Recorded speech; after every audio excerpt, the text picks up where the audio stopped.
Boa noite, irmãos. Uma alegria estarmos mais uma vez na casa do Senhor para ouvir a sua palavra, para aprender do Senhor. Então peço que você abra a sua Bíblia para o livro de João, o Evangelho de Jesus Cristo, segundo João, no capítulo 8.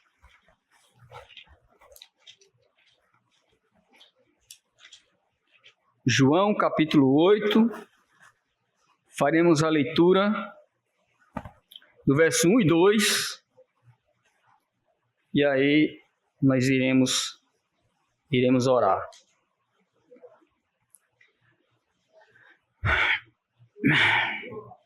João, capítulo 8, verso 1 e 2, Evangelho de João, capítulo 8, verso 1 e 2.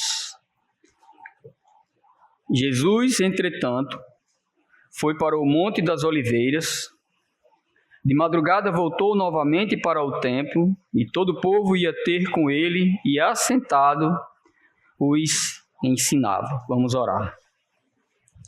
Obrigado, Senhor, por mais esta oportunidade que o Senhor nos dá, de estarmos prontos a ouvir a Tua palavra, a abrir a Tua palavra livremente, servir ao Senhor, ter comunhão com os irmãos e, desde já, ó Deus, nosso agradecimento ao Senhor, porque o Senhor permitiu cada um aqui estar, e pedimos, ó Deus, também por aqueles que, devido aos seus, cada um com seu problema, dificuldade ou situação, não pôde aqui estar presente esta noite. Abençoe cada um deles, abençoe também o nosso pastor, que está nas suas merecidas férias, fortalece para que, dentro em breve, esteja aqui conosco para nos ensinar com mais clareza a Tua palavra.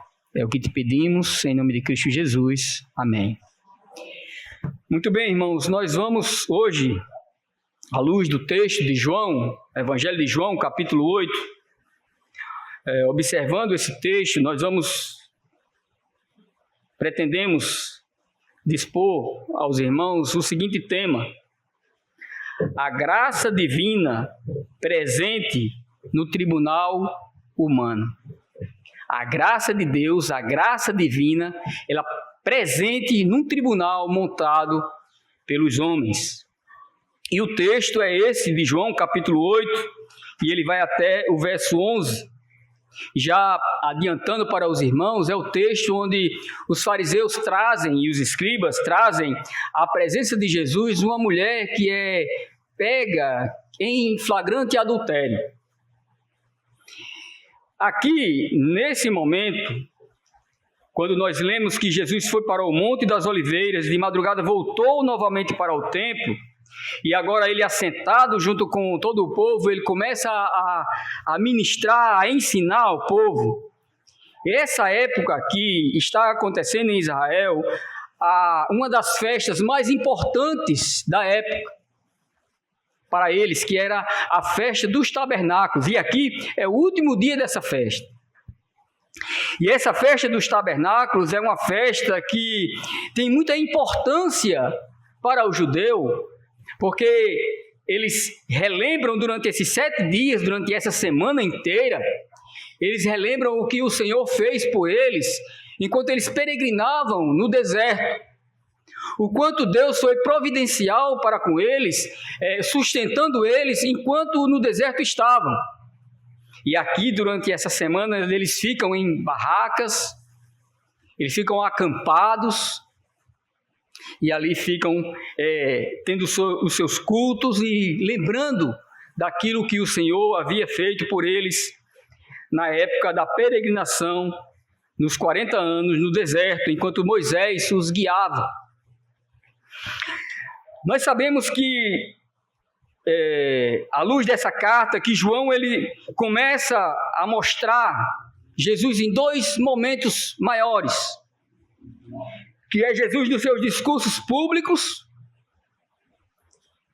e lá no capítulo 13, ele encerra essa parte dos discursos ao povo público e começa a discursar aos seus discípulos. E aqui, a partir do verso 13, se dá as últimas horas de Jesus.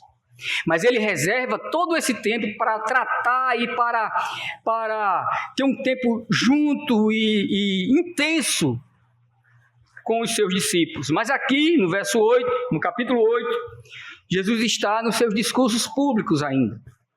Está ministrando ao povo. E Jesus aqui já fez vários milagres, já multiplicou pão, e já começou a trazer para si as multidões. Muita gente já começou a seguir a Jesus. Muitas pessoas estavam já cientes de que ele verdadeiramente era o Cristo, o Filho de Deus. Outras pessoas ainda estavam em dúvida de quem verdadeiramente ele era. Outros já estavam rejeitando. Isso eu estou falando do povo. Mas os religiosos, os fariseus e os escribas, estavam numa crescente rejeição ao Mestre. Eles estavam numa crescente rejeição a Jesus, ao ponto de, inclusive, mandar homens para prender a Jesus.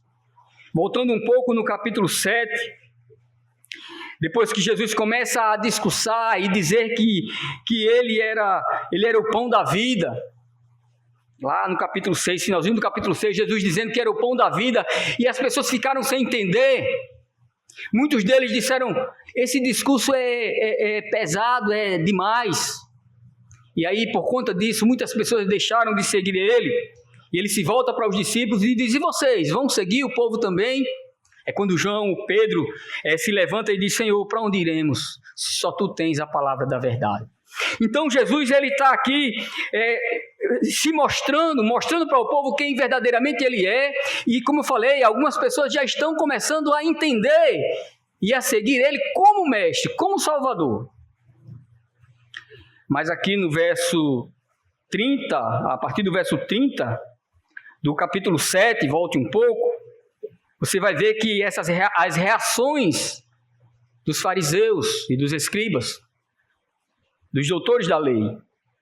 Então procuravam prendê-lo, mas ninguém lhe pôs as mãos, porque ainda não era chegada a sua hora. E contudo, muitos dentre a multidão creram nele e diziam, quando vier o Cristo, fará porventura maiores sinais do que este homem tem feito? Veja que as pessoas ainda estavam fazendo confusão de quem Jesus era. Alguns creram, outros ainda estavam em confusão. Verso 32, os fariseus, ouvindo a multidão murmurar estas coisas a respeito dele, juntamente com os principais sacerdotes, enviaram guardas para o prenderem. Então, claramente aqui, a rejeição por parte da liderança de Israel, dos doutores da lei, fariseus e escribas, era de prender Jesus, fazer com que Jesus se calasse. Porque Jesus estava trazendo um novo ensino. E também pelo fato de Jesus estar arrebanhando multidões. E cheios de orgulho e de inveja do mestre, eles começaram a persegui-lo ao ponto de mandar pessoas, guardas, para o prender. Verso 40... do capítulo 7, diz, antes disso, o verso 37, que mostra o último dia da festa. Verso 37, no último dia, o grande dia da festa, levantou-se Jesus e exclamou, se alguém tem sede, venha a mim e beba. Quem crer em mim, como diz a Escritura, do seu interior fluirão rios de água viva. Então, essa palavra de Jesus traz grande revolta para os fariseus. Verso 40, então os que dentre o povo tinham ouvido estas palavras diziam, este é verdadeiramente o profeta. Pessoas que ainda estavam em confusão de quem era Jesus. 41, outros diziam, ele é o Cristo. Esses compreenderam quem era o mestre. Outros, porém, perguntavam, porventura o Cristo virá da Galileia? Não diz a Escritura que o Cristo vem da descendência de Davi e da aldeia de Belém, de onde era Davi? Então, assim, houve uma dissensão entre o povo por causa dele. Então, as pessoas estavam ainda confusas acerca de Jesus. 44, alguns dentre eles queriam prendê-lo. Veja que alguns dentre o povo também tinham essa intenção. Mas ninguém lhe pôs as mãos. 45, voltaram, pois, os guardas à presença dos principais sacerdotes e fariseus, e estes lhes perguntaram, por que não o trouxestes? Então lembra que os fariseus enviaram guardas para prender Jesus? E eles voltaram à presença dos fariseus e disseram, e não trouxeram Jesus preso. E a pergunta deles é, por que não o trouxestes? Responderam eles, jamais alguém falou como este homem. Então os guardas ficaram temerosos de prender o mestre. Jamais alguém falou como este homem. Replicaram-lhes, pois, os fariseus, será que também vós fostes enganados? Então aqui essa palavra enganados, ela é muito forte, porque aqui esses homens, os fariseus, eles dão um título a Jesus, que esse título não é de Deus, mas do diabo, porque o diabo é quem é o enganador. Então aqui é como se eles estivessem dizendo que Jesus era o próprio diabo. E falaram para eles, vocês também foram enganados. Também se deixaram levar por esse enganador. 48. Porventura creu nele também dentre as autoridades ou algum dos fariseus? Então a preocupação deles era, será que alguma autoridade creu neste homem? Será que algum dentre nós, os fariseus, os mestres da lei, aqueles que conheciam a lei de Moisés, será que perdemos alguns de nós para ele? Verso 49. Quanto a esta plebe, que nada sabe da lei, é maldita. Então, irmãos, aqui nós podemos observar, podemos perceber, com essas palavras, com essas atitudes, que esses homens, eles eram apenas religiosos e apenas eles tinham uma casca de santidade. Porque a preocupação não era se o que estava sendo pregado, eles queriam acabar, encerrar com as palavras de Jesus, eles não queriam ponderar e considerar se aquilo de fato era verdade, se aquilo verdadeiramente vinha de Deus. Mas eles queriam apenas calar. E se volta para o povo, para aquelas pessoas a quem eles lideravam, chamando-as de plebe, e diz que eles nada sabiam sobre a lei, e dizendo mais, que eles eram malditos. Então este é o cenário ao qual Jesus está sendo rodeado. Esta é a cena e este é o meio ao qual Jesus está vivendo. Veja também o verso 50. Nicodemos, um deles, que antes fora ter com Jesus, você conhece a história de Nicodemos, que ele saiu à noite para encontrar-se com Jesus. Porque esse fariseu, Nicodemos era um deles, fariseu, e ele tinha preocupação. De fato, ele queria saber se essas palavras, qual o conteúdo, o teor dessas palavras de Jesus, ele queria entender. E ele foi ter de noite com Jesus. E aqui ele diz, Nicodemos, um deles, que antes fora ter com Jesus, perguntou-lhes, entre o grupo que estava montado, ele disse, acaso a nossa lei julga um homem sem primeiro ouvi-lo? Sem primeiro ouvi-lo saber o que ele fez? Então, Nicodemos aqui, ele foi radical. Ele ponderou o que o grupo estava tentando fazer. Ele diz, olha, a nossa lei diz que nós devemos julgar um homem sem primeiro ouvi-lo e saber o que de fato ele fez. Respondeu eles, dá-se ao caso de que também tu és da Galileia, examina e verás que da Galiléia não se levanta profeta. Verso 53, e cada um foi para a sua casa. Então aqui, como falei, o cenário montado, cenário de rejeição, de perseguição, de dúvidas entre o povo. E aqui o verso 53 diz que no final dessa festa, cada um foi para a sua casa. Na sequência, João vai registrar esse terceiro discurso, esse terceiro debate de Jesus. Então Jesus, enquanto eles foram para suas casas, nós lemos que Jesus foi para o Monte das Oliveiras.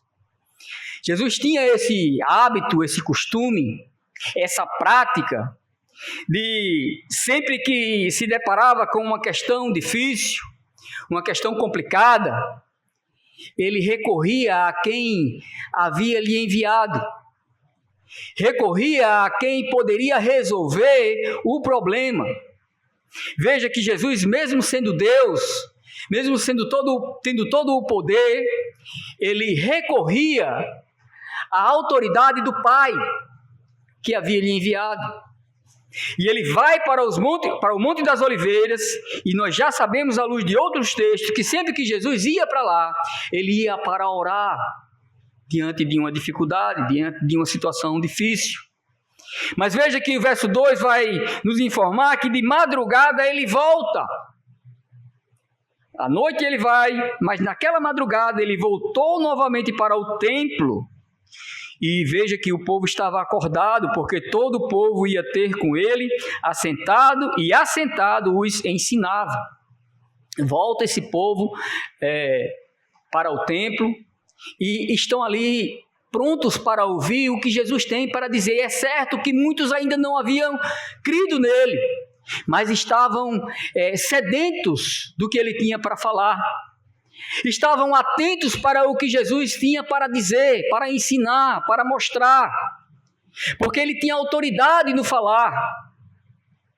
É tanto que os próprios guardas disseram: olha, nós nunca vimos jamais alguém falou como este homem.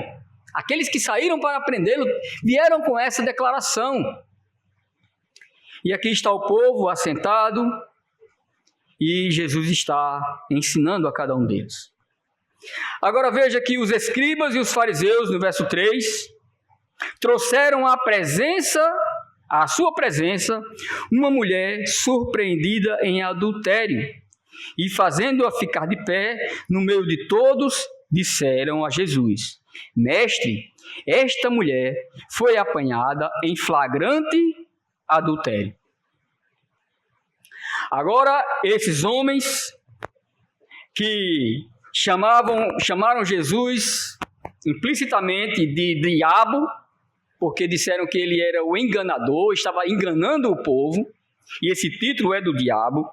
Eles são covardes na presença de Jesus, porque eles não chegam na presença de Jesus dizendo: o enganador, essa mulher... Não, eles chegam chamando Jesus de mestre. Mestre, esta mulher foi apanhada em flagrante adultério. Agora veja você que eles são espertos, porque eles mandaram prender a Jesus e os homens não trouxeram Jesus preso. E agora eles disseram: vamos pegar Jesus no contrapé, vamos pegar ele na própria palavra. Porque então eles tentaram aqui colocar Jesus num canto de parede, encurralar Jesus para que ele, pela sua própria palavra, se condenasse. Porque de fato, de acordo com Levítico e Deuteronômio, de acordo com a lei de Moisés, a mulher que fosse encontrada em adultério, ela deveria sim ser morta e apedrejada, era a lei. Mas um detalhe nos deve trazer a atenção, irmãos, porque não só a mulher deveria ser apedrejada, mas o homem que estava com ela também. E a pergunta é: onde esse homem está? Então nós podemos perceber que a intenção desses homens, a intenção desses líderes, nunca foi honrar e nem cumprir a lei. O que eles estavam se lixando para a lei, eles não estavam preocupados. A menor preocupação deles aqui era a lei, mas a preocupação deles e a intenção deles era pegar Jesus, encontrar Jesus no erro. Mestre, esta mulher foi apanhada em flagrante adultério. Mas também esses homens, eles não tiveram o cuidado de chegar diante de Jesus, porque eles atrapalharam aquilo que Jesus estava fazendo. Imagine Jesus com o povo assentado, ensinando, mostrando a palavra, e eles estavam com uma demanda, entre aspas.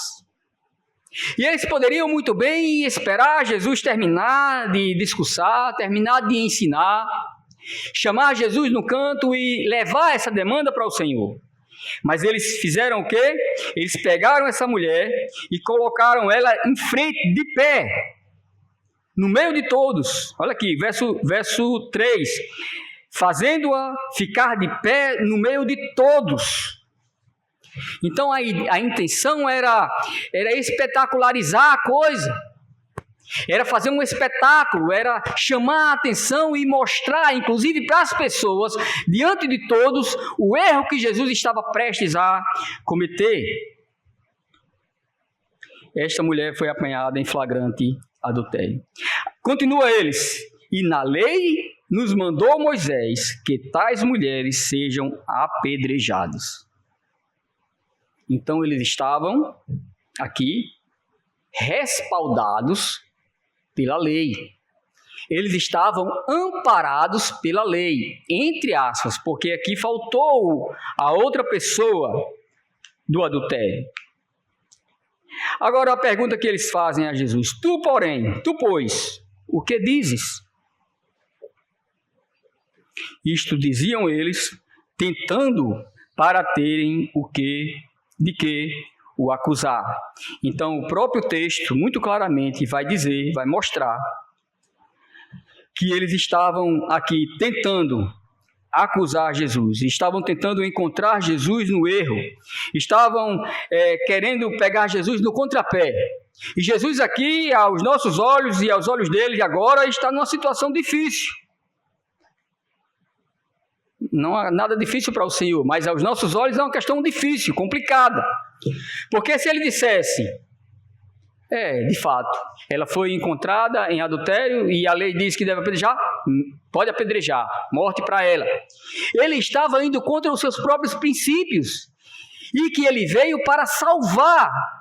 Jesus não veio como juiz, e o próprio João vai dizer aqui, capítulo 3, João 3, 17, vai dizer que porquanto Deus enviou o seu Filho ao mundo, não para que julgasse o mundo,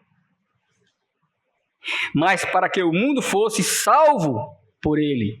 Isso João dizendo logo após ele dizer, porque Deus amou ao mundo de tal maneira que deu seu Filho unigênito, para que todo aquele que nele crê não pereça, mas tenha a vida eterna. E aí ele continua nessa parte. Porquanto Deus enviou Jesus, porquanto Deus enviou o seu Filho ao mundo, não para que julgasse o mundo, mas para que fosse salvo por ele. E esses homens, esses fariseus, eles não deveriam ter levado essa mulher na presença de Jesus. Eles deveriam ter tomado as medidas legais, se eles tivessem condições para isso, não para Jesus, que Jesus não estava ali como juiz. Mas eles queriam pegar Jesus no erro. E eles esperam a resposta de Jesus. Se Jesus dissesse que eles deveriam apedrejá-la, ele estaria indo contra os seus próprios princípios, de não julgar, mas salvar. E se ele dissesse para eles que deveria livrar a mulher, que eles estavam errados, aí eles iriam pegar Jesus no erro, porque ele estaria contra a letra da lei, contra o que a lei de fato dizia, muito claramente. Isto diziam eles tentando para terem o que acusar. Mas Jesus, continuando o verso 6, mas Jesus, inclinando-se, escrevia na terra com o dedo. Algo bem interessante aqui, porque enquanto que eles estão fazendo essa pergunta para Jesus, Jesus está naquele local com o seu dedo, riscando. O texto vai dizer que Jesus está escrevendo no chão. Escrevia na terra com o dedo. Então Jesus estava ali escrevendo. O que Jesus estava escrevendo nós não sabemos. E de repente eles observaram, viram aquilo que Jesus estava escrevendo. E veja que a lei, interessante, porque a lei foi escrita pelo dedo de Deus. E aqui Jesus está aqui com o seu dedo escrevendo no chão. Não podemos forçar o texto e dizer o que Jesus estava escrevendo aqui, mas podemos imaginar. Talvez fosse só para que eles pudessem refletir naquilo que eles estavam falando, ou talvez Jesus estivesse escrevendo os pecados de cada um ali, naquele chão. Mas eles ficaram insatisfeitos e inquietos, e como se insistissem na pergunta, insistiram. Então Jesus se levantou e lhes disse: aquele que dentre vós estiver sem pecado, seja o primeiro que lhe atire a pedra. Então, irmãos, aqui Jesus foi certo em cima deles. Porque Jesus não disse para não apedrejar. É como se Jesus estivesse agora diante deles, entendendo que aquela situação era complicada, era irrevogável, e que ela deveria ser cumprida. Então é como se ele autorizasse, dizendo: ok, aquele que dentre vós estiver sem pecado, seja o primeiro que lhe atire a pedra. Uma observação importante com relação a Jesus aqui. Jesus aqui, e para nós, ele não é o juiz, mas ele é o advogado. E o advogado fiel. E o advogado que tem em suas mãos a resposta correta, certa, sem artimanhas, para livrar o réu. Jesus não está aqui usando de manobras do direito, pervertendo o direito para poder livrar aquela pessoa. Ele está tratando a lei com o seu rigor. E agora, como um bom advogado, como um advogado fiel, ele diz: tudo bem, ela é culpada, pode apedrejar, mas apedreje aquele que não tem pecado. Porque a lei dizia também, em Deuteronômio 13:9 e 17:7, que aquele que pegou o flagrante, que observou o flagrante, deve ser o primeiro a apedrejar. Então eles deveriam ser os primeiros a apedrejar, mas também aqueles que não forem acusados do mesmo pecado. Aqueles que não tivessem a mesma falha poderiam fazer. Então Jesus, certamente, provavelmente, ele escrevendo ali no chão, eu posso imaginar que de repente ele escreveu os pecados de cada um ali. E eles observando, perceberam, e Jesus disse: tudo bem, aquele que tiver sem pecado, atire a primeira pedra. E tornando-se a inclinar-se, continuou a escrever no chão.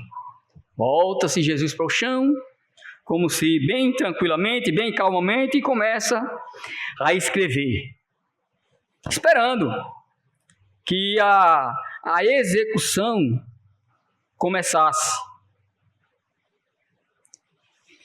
Mas ouvindo eles esta resposta e acusados pela própria consciência, a consciência deles estavam martelando e mostrando para eles que eles não eram dignos de cumprir aquela sentença, que aquele tribunal estava pervertido, aquele tribunal não tinha os elementos completos para aquela execução, aquele tribunal estava incompleto e tinha um advogado que havia mostrado para eles que eles não poderiam fazer aquilo. Faltava a mulher, aliás, o homem, que não sabemos o destino, mas pode ser que eles tenham liberados porque não estavam preocupados com a pena dela, eles estavam preocupados simplesmente em pegar Jesus. Aquele tribunal tinha pessoas que estavam incapazes de executar a pena, então aquele tribunal estava pervertido. Então eles, ouvindo a sua própria consciência, atendendo a sua própria consciência, foram se retirando um, a começar pelos mais velhos, até os últimos, ficando só Jesus e a mulher no meio onde estava. Podemos então, irmãos, observar aqui esse tribunal sendo desfeito. O tribunal sendo desfeito pela palavra do bom advogado, do advogado fiel, aquele que veio para buscar e salvar o perdido, aquele que não veio para julgar, virá sim para julgar o seu povo no milênio, ele virá como um juiz. Aqui ele veio como Salvador. Então esse Salvador, esse advogado fiel, ele acaba com aquele tribunal. E agora nós podemos então ter mais claramente na nossa mente aquilo que nós falamos no início, o título: a graça divina presente no tribunal humano, porque esse tribunal era um tribunal pervertido, era um tribunal meramente humano, embora tivesse coisas da lei, mas não estava completo. A graça divina presente no tribunal humano. Então agora Jesus, só ele de frente para a mulher, Jesus não começa a questionar o que de fato ela estava fazendo, até porque Jesus é onisciente, ele sabe, ele conhece os corações, e ele certamente conhecia o coração desta mulher. Ele não começa a fazer perguntas sobre o que ela estava fazendo, fazendo ela confessar e se arrepender dos seus pecados, porque ele conhecia o seu coração. Se eu e você estivéssemos diante de uma situação como essa, nós começaríamos a perguntar, a tentar ajudar, a tentar entender, a tentar explicar que ela deveria largar essa vida, que ela deveria fazer tudo isso, mas aqui Jesus conhecia o seu coração e sabia que aqui ela já estava arrependida.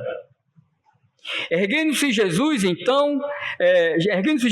e não vendo a ninguém mais, além da mulher, perguntou-lhe: mulher, onde estão aqueles teus acusadores? E essa palavra que Jesus diz para ela, essa palavra mulher, não é uma palavra depreciativa, mulher, mas é a mesma palavra que ele usou para com a sua mãe, Maria.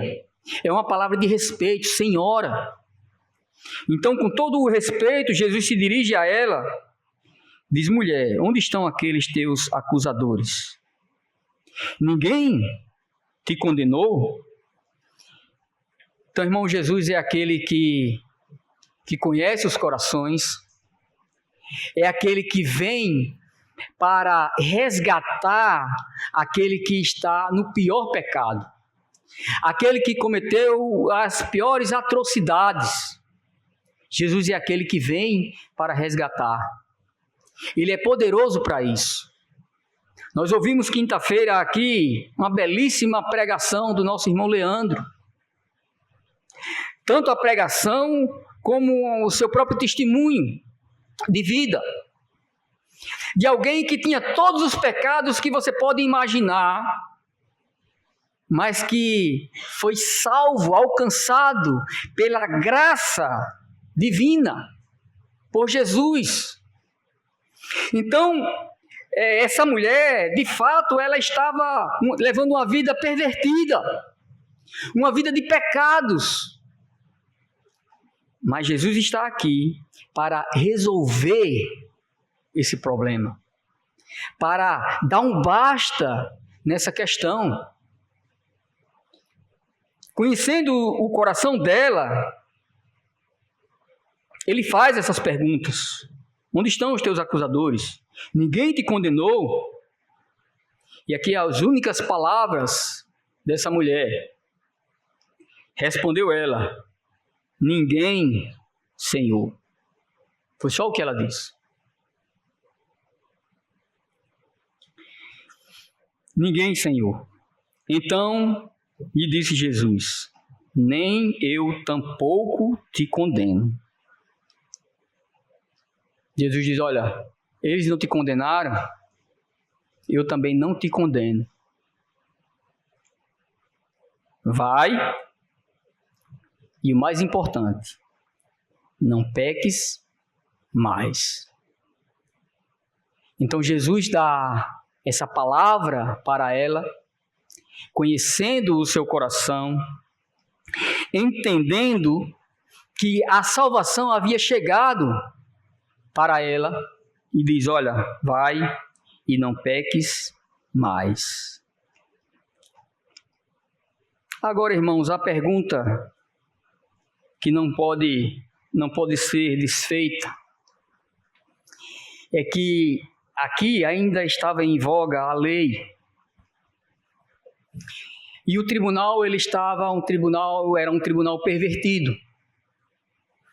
Mas imaginemos que aqui, aqueles homens que trouxeram aquela mulher à presença de Jesus, eles estivessem em plenas condições de executar a pena, se também viesse à presença de Jesus o homem a qual estava em adultério, foi pego em adultério com a mulher, e aquela mulher, naquela ocasião, ela tivesse sido apedrejada, Jesus tivesse observado a lei, e ela tivesse sido apedrejada, mesmo assim, a graça de Jesus poderia ter alcançado aquela mulher. Porque não é dessa salvação que Jesus veio buscar a mim e a você. Porque muitos morreram, porque muitos clamaram pela salvação de Jesus, alcançaram a salvação, mas morreram. Jesus veio buscar e salvar o perdido para a morada celestial. Eu não posso deixar de lembrar do ladrão na cruz, do que se arrependeu. Porque minutos antes, eles estavam debatendo entre si, os dois malfeitores, e o que não aceitou disse: Senhor, livra-te daí e livra nós também, tira-nos daqui. Jesus não tirou eles de lá. Um pereceu no seu pecado e o outro foi salvo, mas morreu. Então eu quero dizer para você que, mesmo diante dessas circunstâncias, a graça prevalece. A graça de Deus prevalece, porque Jesus, ele não vai encobrir as transgressões. E as consequências do pecado, elas prevalecem, elas continuam. Não quer dizer que Jesus pode livrar e salvar dessa situação como aqui ele fez. Mas aqui ele precisava mostrar para aqueles homens que o problema era eles. Eles é quem era o problema. Eles é quem estavam errados, incapazes. Eles é quem eram os enganadores, não Jesus. Davi foi um homem que cometeu graves pecados. E o fato de Davi ter se deitado com Batseba, ter tido aquele caso com Batseba, era digno de morte. Mas veja que Deus poupou a vida de Davi, porque Deus tem os planos dele. Mas as consequências, elas permaneceram na vida de Davi. Então talvez eu e você tenhamos cometido pecados ou graves coisas que vai nos acompanhar durante todo o percurso da nossa vida. Falhas que nós cometemos, erros que nós cometemos. Mas uma coisa é certa: a graça de Jesus, ela está para acabar com toda essa questão, com toda essa situação. Ela está para resolver todo esse problema. Porque Jesus é aquele que não julga segundo os homens, mas julga segundo a graça de Deus, segundo o favor imerecido de Deus. Então não importa o que você fez, não importa a sua situação esta noite, a sua condição aqui, saiba que a graça de Deus ela é capaz de resolver toda a sua situação, toda a sua questão, tudo aquilo que tem lhe afligido. As consequências podem permanecer, mas a vida com Cristo irá transformar toda a sua vida. Então, para você que é crente, que está aqui, que serve ao Senhor e que está entristecido com alguns pecados que tem lhe dominado, quero dizer que volte-se completamente, que você deve se voltar completamente ao Senhor, em humildade, em santidade, em arrependimento, em contrição diante de Deus, confessando a Ele o seu pecado e obtendo dele a verdadeira graça que você já recebeu na salvação. Mas a confiança de que Ele estará com você todos os dias da sua vida e que você, arrependido agora, vai servir melhor ao Senhor. E para você que não conhece a Jesus Cristo como Salvador, você ainda está em guerra com Deus. Você ainda está em luta com Deus. Você ainda está na condição de que a sua vida corre um sério risco, porque você pode a qualquer momento a sua vida ser ceifada e você ir para o castigo eterno. E aí morreu, segue-se o juízo. Então, se você foi tocado pela palavra do Senhor, muito mal explicada, mas a palavra do Senhor, e entendeu que Jesus Cristo é esse que veio buscar, que veio salvar, você deve então se voltar para Ele e confessá-lo como Salvador da sua vida. Porque só assim você obterá dele a salvação que em Cristo Jesus há. Porque esse povo aqui, nessa época, eles viviam debaixo da lei. E a lei veio para aumentar a consciência da transgressão. Então, cada ato que era feito, a lei estava ali para mostrar e para confirmar e para aumentar a consciência da transgressão, do erro. E ela era tratada com rigor, com extremo rigor. E era algo externo. E Jesus vem para radicalizar isso, porque ele vai começar a observar o coração. E ele vai julgar o coração. E naquele momento, aquela mulher adúltera, transgressora da lei, externamente transgressora da lei, Jesus vai julgar o seu coração. E vai dizer, olha, cadê os teus acusadores? Eles não te condenaram? Eu também não te condeno. Vai e não peques mais. Onde superabundou o pecado, onde abundou o pecado, superabundou a graça de Deus. E a graça não é apenas um manto que cobre o passado, é um poder que redime e reconstrói a identidade destruída pelo pecado. Então, se você tem uma identidade, se as pessoas lhe conhecem como alguém que tem uma identidade, uma identificação destruída pelo pecado, por mais perversa que seja a sua vida, por mais devassa que seja a sua vida, a graça de Deus pode resolver esse problema. O amor de Deus e o sacrifício de Cristo são superiores a qualquer maldição, pecado ou falha humana, oferecendo novas oportunidades e restauração.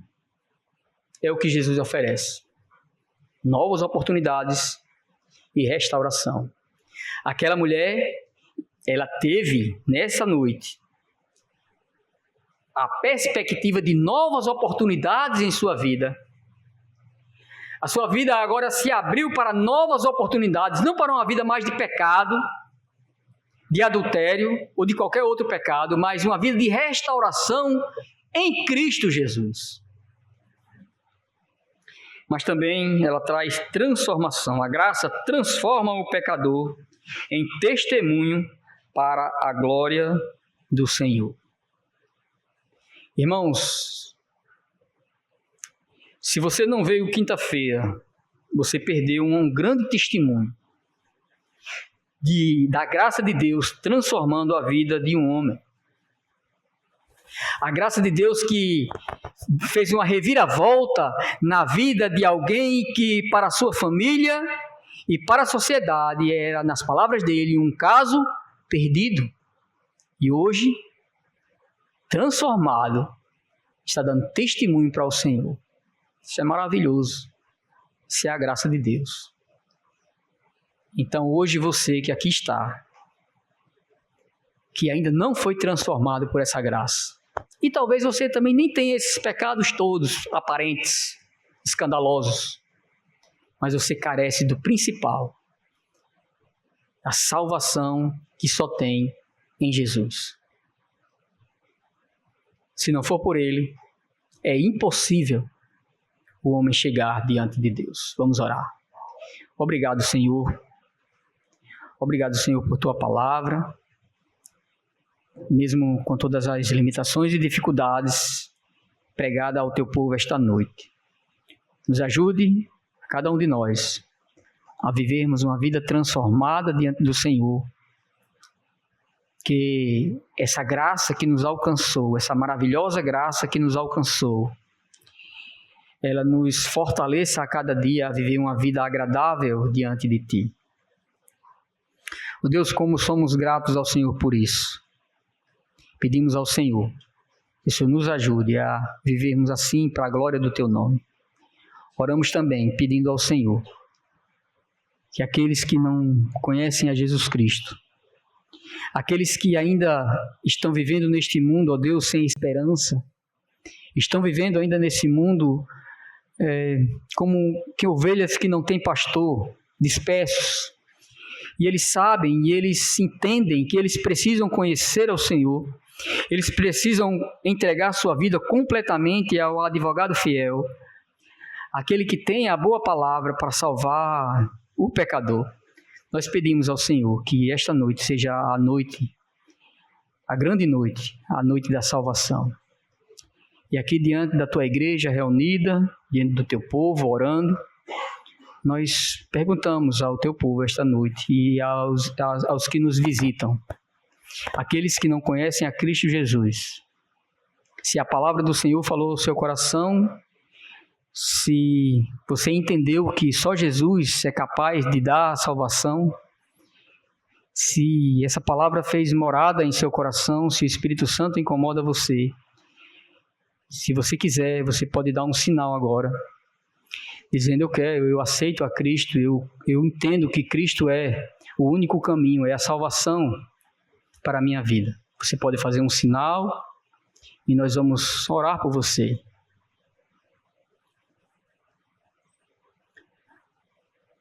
Ó Deus, nós não vimos nenhum sinal, nenhuma manifestação, mas nós pedimos ao Senhor que essa palavra e a tua palavra, ela ainda hoje incomode esses corações no sentido de que eles reconheçam que Jesus é o único caminho. E onde estiverem, até na sua cama, deitados, eles confessem a Jesus Cristo como verdadeiro Salvador para as suas vidas. E aí tenham garantia da vida eterna em teu Filho Jesus. É assim que nós oramos, no nome dele. Amém.